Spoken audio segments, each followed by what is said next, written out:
Allez, en ce lundi, vous avez rendez-vous comme d'habitude avec la chronique sport dans votre métropole lilloise et même dans la région Nord-Pas-de-Calais. Alors on va commencer par parler football, Guillaume, et on va commencer par le LOSC qui termine assez mal la saison à domicile, hein, malheureusement. Ouais, c'est le moins qu'on puisse dire. En tout cas, ce dernier match à domicile n'a pas été une fête, hein, Non.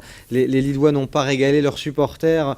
Défaite 4-0. Gignac qui ouvre le score dès la deuxième minute. On pourrait presque dire que les Lillois ont été cueillis à froid. Fanny qui double la mise à la 26e. Et puis deux buts à nouveau en seconde période. Un d'abord par Alessandrini et puis enfin Ayou qui a terminé de saler l'addition 4-0, dépassé. Les Lillois ont perdu beaucoup trop de duels pour pouvoir rivaliser avec les Marseillais. On peut dire clairement que la défense des Dogs n'a pas tenu le choc. Dommage parce que c'était le dernier match pour Lopez, peut-être aussi assurément pour Origi qui retourne À à Liverpool. Liverpool. Dernier match à domicile également pour René Girard et peut-être même pour Simon Kiar qui représente une belle valeur marchande, mais en tout cas pas de victoire au bout de cette dernière rencontre au stade Pierre-Mauroy.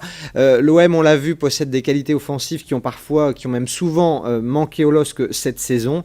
Donc voilà, on espère que les Lillois sauront faire mieux lors de la dernière journée qui sera à l'extérieur. Un mot malgré tout pour dire qu'a priori Hervé Renard en coulisses ce serait fait, même si par respect pour René Girard, pas encore d'officialisation, mais en tout cas l'entraîneur, le sélectionneur de la Côte d'Ivoire devrait poser bientôt ses valises. Au LOSC, un accord financier a été trouvé. Lens, et on le dit tous les lundis, mais le chemin de croix vraiment continue. Ça a encore été compliqué pour le Racing. Compliqué et pourtant, Dieu sait qu'ils ont été méritants et généreux sur ce match, les 100 et or. Un déplacement à Nice qui, malgré tout, s'est une nouvelle fois soldé par une défaite. Heureusement, le calvaire de fin de saison touche à sa fin. Au-delà de la question, est-ce que Lens profitera du dernier rendez-vous de la saison face à Nantes pour s'imposer? La vraie question est la suivante. D'où viennent les 15 millions annoncés par Gervais Martel? Qu'en est-il de la position d'Afis Mamadov, toujours actionnaire majoritaire, quoi qu'on en dise?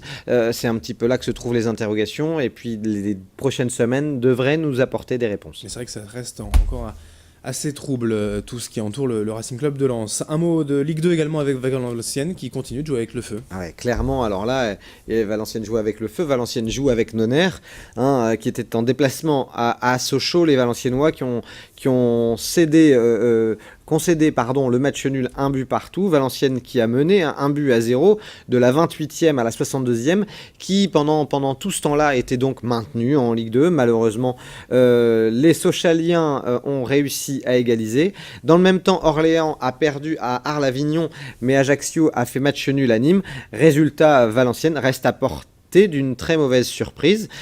Tout se jouera donc lors de l'ultime journée de Ligue 2, même si David Lefrappère ne semble pas inquiet. Ça va pas être forcément simple, d'autant que les Valenciennois jouent le Gazélec d'Ajaccio, qui a été vraiment un épouvantail cette saison en Ligue 2. Du côté des coulisses, là aussi, on parle d'un retour aux affaires de Francis Descourrières. Alors, pas à la présidence du club, mais apparemment, il reviendra un petit peu aux affaires pour aider le club qui est toujours pas serein financièrement. Bien, tout cela à suivre pour cette dernière journée des championnats de Ligue 1 et Ligue 2. Merci Guillaume, on se retrouve tout à l'heure pour le reste de l'actualité sport.